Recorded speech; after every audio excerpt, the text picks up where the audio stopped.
ઉમરકુઈના survey number 716 પર બિન અનુમતિથી બનાવવામાં આવેલ ઉદ્યોગ શેડનું આજ બીજા દિવસે પણ ડેમોલેશન કામ ચાલુ છે।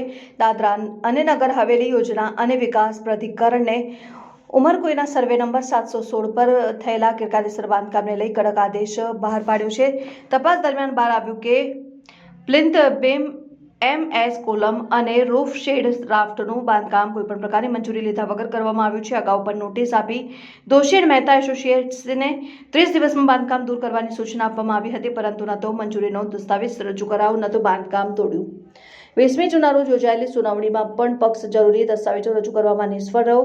તપાસમાં એ પણ સામે આવ્યું છે કે બાંધકામ પ્રિઝર્વેશન ઝોન 3માં આવેલું છે અને નિયમો મુજબ તેને નિયમિત કરવું શક્ય નથી। પ્રાધિકરણના આદેશ મુજબ 7 દિવસની અંદર ઇમારત ખાલી કરવામાં આવશે અને ત્યારબાદ તેને સીલ કરવામાં આવશે। 15 દિવસમાં ગેરકાયદેસર બાંધકામ તોડવું ફરજિયાત રહેશે, નહીં તો પ્રાધિકરણ પોતે પગલું લેશે અને તેનો ખર્ચ સંબંધિત પક્ષ પાસેથી વસૂલવામાં આવશે। આદેશ યોજના અને વિવિધ પ્રાધિકરણના સભ્ય સચિવ અમિત કુમાર દ્વારા જારી કરવામાં આવ્યો છે।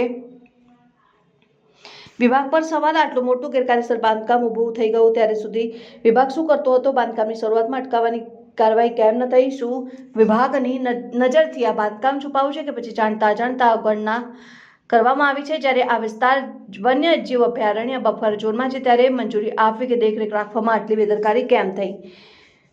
હવે જ્યારે ઢાંચો તોડી પાડવામાં આવી રહ્યો છે ત્યારે જવાબદાર અધિકારીઓ સામે વિભાગીય તપાસની કાર્યવાહી ક્યારે થશે? મેજર્સ દોશી એન્ડ મહેતા એસોસિએટ્સ પર સવાલ: બિન અનુમતિથી આટલું મોટું બાંધકામ કરવા બદલ શું તેમની સામે FIR નોંધાઈ છે?